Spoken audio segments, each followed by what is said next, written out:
don't, your weekdays are incredibly busy. We're going to show you how to cook, then freeze it, warm it up later. Claire Tansey is here to show you how. You are doing some excellent shopping. Doing some work for you. You're doing some very nice shopping. So things are busy. People are busy. Holy moly. Right? There's a lot going on. So we're going to make a creamy baked rigatoni casserole, which looks like carb heaven. Yeah. I mean, there's cheese in there. There's like pasta. It's so good. There's not just cheese. There's smoked cheese. There's smoked cheese. There's cream. There's Yeah. pasta. Like, it's really good. Yeah, it's really good. And calzones. Yeah.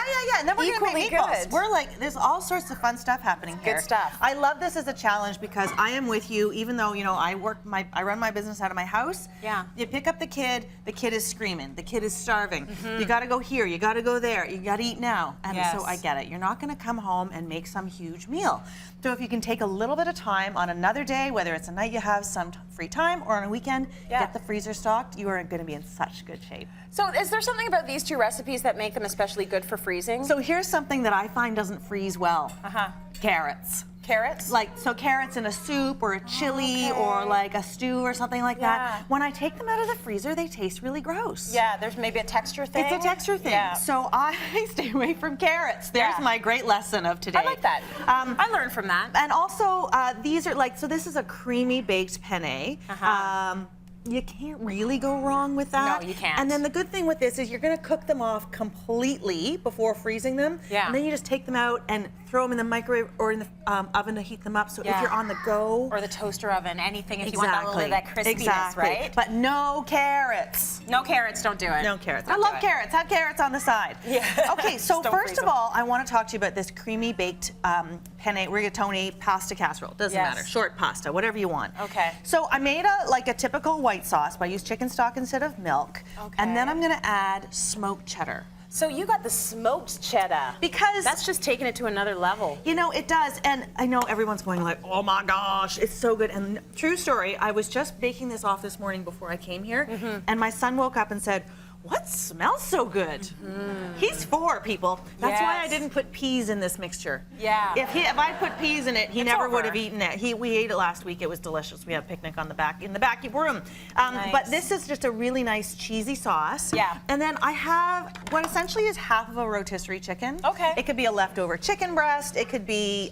You don't even have to put the chicken in, but it's nice to have the chicken in there for that extra little bit of interest. Yeah, and a little bit of protein in there too, so you get more of a complete meal. You don't have to have anything on the side. And it's kind of like chicken pot pie on pasta. It is. Yum.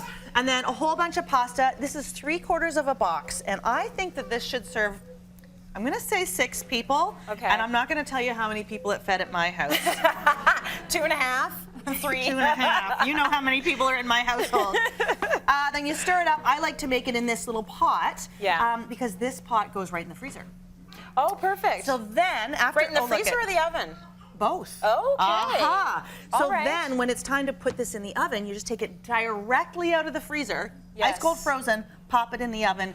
Takes a little bit of time. Yes. So maybe you can set your oven, or else you thaw it in the fridge to speed up your timing a little bit. Okay, good. Can you keep stirring that? Because we're going to put some cheese on I top can do there that. too. Yes, Great. because we always need more cheese. And now then what are you moving on it's to? just really yummy. I mean, this is just so super, super yummy.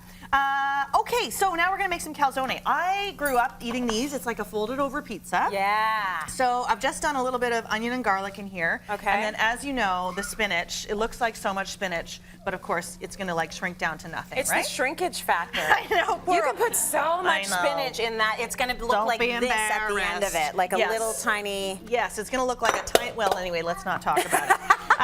So that is going to shrink down, and in the meantime, let's talk about refrigerated pizza dough. Yeah, let's do that, shall we? So this is the stuff. You buy it. It is already made. It is in the grocery store. Yep. And I just blew somebody's mind backstage by telling her that you could buy this stuff. Oh, yeah. It's fantastic. You can usually find either whole wheat or all white, whatever you like. Do you find it tricky to work with? I do find it very tricky to work with. It's a little more difficult than homemade pizza dough.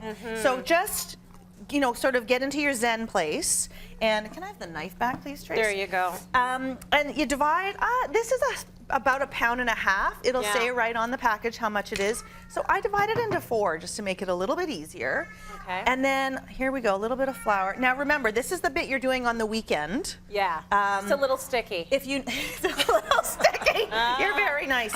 I brought Thomas's very own rolling pin. Oh, nice. Here, the big one. I didn't know. I was afraid of what I might do with it today. Use the big one. Thank you. Keep stirring.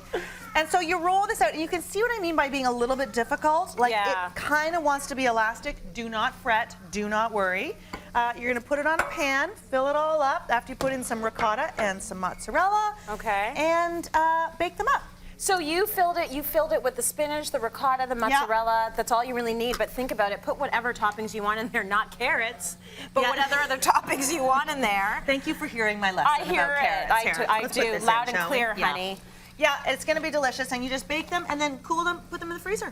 Put them in the freezer and they're ready to go. And then Monday night, you're feeling like, you know, you're large and in charge. You got dinner ready. There's going to be one night where you have to jump in the car and go to gymnastics or something, right. This is, I'm going to have your back on that night. Thank you, Claire. You got it. Cityline.ca for the recipes. Let's go to break. We got more.